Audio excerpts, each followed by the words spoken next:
You ever hear about a kid getting locked in a locker for 12 hours straight? No food, no water, no one looking for her, just left there like trash. Someone forgot to take out. Yeah, that happened.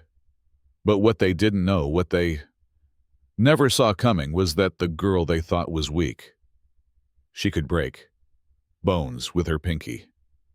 And oh boy, she remembered everything. Let me back up a sec. Her name was Tiana Brooks, quiet, black, 17, new girl from out of state. Just transferred to Maple Valley High, a school that looked like a brick prison with pep rallies. Her mom had gotten a nursing job at the county hospital, so they packed up and moved from Jacksonville to the middle of nowhere, Tennessee. On the surface, Tiana didn't seem like much. Baggy clothes, kept her hood up, barely spoke unless spoken to, and even then, just nodded. But under that loose sweatshirt was a body, honed by 10 years of discipline. Her dad, former Army Ranger turned martial arts instructor. She'd been training since she could walk. Black belt by 14, national sparring champion by 15. But none of that mattered in high school, not when you're the new black girl in a school full of tight circles and closed minds. First day. She steps out of a faded Honda Civic. This thing rattled like loose change, and immediately, eyes were on her. Not curious. Judgmental. The school parking lot was a sea of lifted pickup trucks and varsity jackets. You could feel the pecking order in the air. And Tiana, she was at the bottom. Didn't help that she walked in like a ghost, smooth, silent, eyes down but aware. That awareness, that's what saved her later. Anyway, day goes by, and it's more of the same. Teachers mispronouncing her name, girls whispering as she walked past, boys making jokes just loud enough to hear. But in gym class, that's where things really started to boil. Coach didn't give her more than a glance, told everyone to run 4 laps. Tiana paced herself, smooth stride. Steady breath, you could tell she wasn't just running. She was tracking. 3 boys fell in behind her. Dylan, Reed, and Travis. Typical small-town varsity bullies with too much confidence and not enough brain cells. Yo, Reed thinks she's training for a prison break. Maybe she's used to running from cops. They laughed at that one, hard. But Tiana didn't flinch, not even a glance. She just kept running like their voices were mosquitoes and she was used to getting bitten. And that right there infuriated them. See people like that, they want a reaction. Silence is power. And Tiana had mastered that art. Now, her sanctuary was the garage at home, half converted into a dojo by her dad. Mats on the floor, heavy bags swinging in the corner. That night, she didn't say much, just walked in, unwrapped her wrists, and started drilling combinations. Her dad noticed. Didn't ask. Just braced the bag and let her unleash. You could tell something snapped.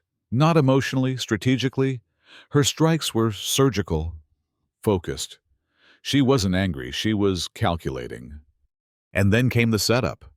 Next morning, Dylan approached her during break, smirk on his face, told her coach wanted to see her in the gym after school.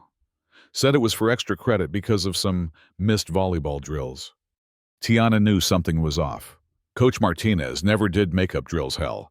The guy barely remembered attendance. But if there was even a sliver of a chance to flip the narrative, she was ready. She followed him. The gym was quiet. Too quiet. He led her toward the storage room behind the bleachers. And the moment she stepped in, slam! Darkness, silence, metal walls closing in. That locker, old, dented, barely big enough to crouch in, was now her prison. They didn't say much after that. Just a few laughs. Maybe a see you tomorrow. And then they were gone. No windows, no food, no water, 12 hours. But here's where it gets wild. She didn't panic. She didn't scream nonstop. She waited. She studied the hinges. She braced her legs against the back wall, years of training taking over, and pushed with everything she had. Groan of metal.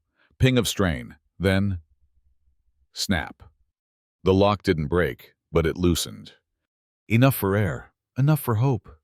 She got out before sunrise, walked home in silence, soaking wet from the early morning rain. Her mom thought she'd come down with a stomach bug, made her ginger tea. Her dad, he knew better, said nothing, just handed her the ice pack and adjusted the bag as she threw punch after punch at the heavy bag. And then came the plan. For a week, Tiana tracked their routines: who stayed late, who skipped class, who parked where. She made a whole document: names, schedules, habits, like a damn FBI profiler. And one by one, she got them. Let me tell you about Travis first. She slipped a note into his locker, fake handwriting, fake perfume, signed it Katie, one of the cheerleaders, told him to meet her in the gym after dark. Poor idiot actually brought cologne, was checking his hair in his phone screen. She hit him in under 30 seconds, elbow to the ribs, knee to the gut, disarmed him without a sound, left him breathless and humiliated, nothing stolen, just broken. Reed was next. Caught him in the weight room during his solo lifts. Lights dim, music blasting. One strike to the face, nose shattered like glass, then a twist of the arm that left him crawling. No one saw her. No one proved it was her, but they knew. Then came Dylan, the ringleader. He was cocky, always had been. Showed up to the football field at midnight, looking smug, like he thought he was going to fight a freshman and walk away a hero. She made him beg. It wasn't just about pain, it was about fear.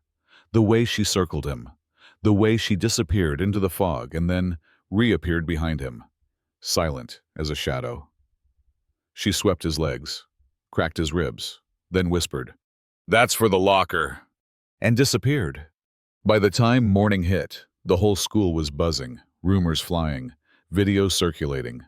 Dylan tried to act tough until a kid filmed him ranting in the hallway and posted it online.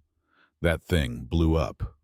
Parents got involved, police were called, but no arrests were made because there was no proof, just bruised egos and shattered bones. At school, everything changed. People moved aside when Tiana walked down the hall. Freshmen apologized for bumping into her.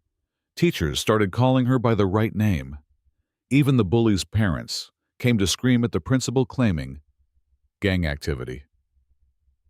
If you can believe that. And you know what the principal said? "Are you suggesting one girl did all this alone?" Dead silence. See, that's the beauty of it.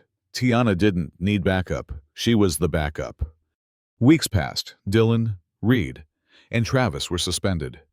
College scouts backed out. Their futures evaporated, and she was asked to teach self-defense after school. She said yes on one condition: no fake stuff, no sugarcoating.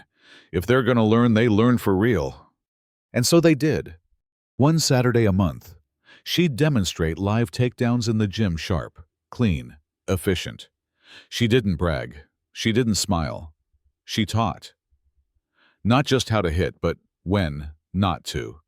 How to stay calm. How to think under pressure. How to own the space around you, no matter what name they call you. Then came graduation. Sunlight streaming through the windows. Her gold sash gleamed not just for grades, but for survival, for grit. She walked across that stage with her head high, past the locker that tried to break her, past the gym where she fought for her dignity, past the halls where whispers used to chase her like shadows. And right there in the parking lot, a freshman boy ran up to her. "Hey, are you the girl, the one who—" She didn't answer, just handed him a gym flyer and said, "Come to class next Saturday. You'll learn more there." Then walked off, the black belt in her bag, tapping softly against her side. Like punctuation on a story no one dared rewrite. Now here's the thing. Some people say what she did was wrong, that violence doesn't solve anything. Others say justice was served in the most poetic way possible. So, what do you think? Did Tiana go too far or just far enough? Let me know in the comments. Whose side are you on? And if you like this story, don't forget to hit that like button. Share it with someone who needs to hear it. And subscribe for more true stories where justice doesn't ask permission. Because sometimes, silence is just the beginning.